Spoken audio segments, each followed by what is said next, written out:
কি সুন্দর দেখেন, দেখছেন কি সুন্দর ভাবে এটা আমি পাট পাট করে নিতে পারছি। সবাইকে শুভেচ্ছা, আসসালামু আলাইকুম।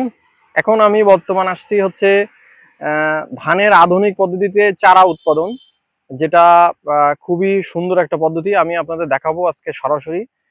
এখানে দেখতে পাচ্ছেন এই যে সুন্দরভাবে টেরেতে, দেখছেন, এই দেখেন টেরের কিন্তু এপাশে কিন্তু টোটালি কিছু নাই।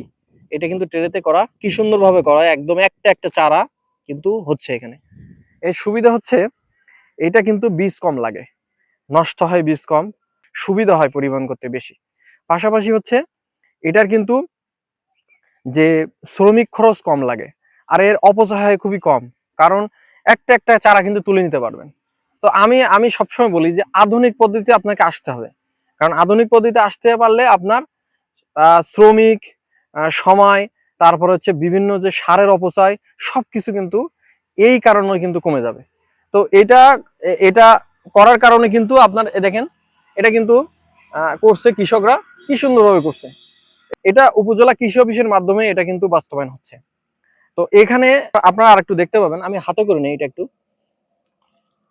দেখেন কি সুন্দর, দেখেন, দেখছেন কি সুন্দরভাবে এটা আমি পাট পাট করে নিতে পারতেছি।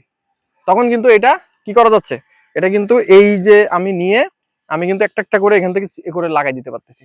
কিন্তু যখন আমি নর্মালি ভাবে আমি ধান চারা লাগাইতে যাব, তখন কিন্তু আমার অনেক অপচয় হয়। তো এটা ছিল মোটামুটি। আপনাকে সর্বশেষে আমি বলতে চাই, কৃষিতে আধুনিক প্রযুক্তির কোনো বিকল্প নাই। তো সবাইকে অসংখ্য ধন্যবাদ। আসসালামু আলাইকুম।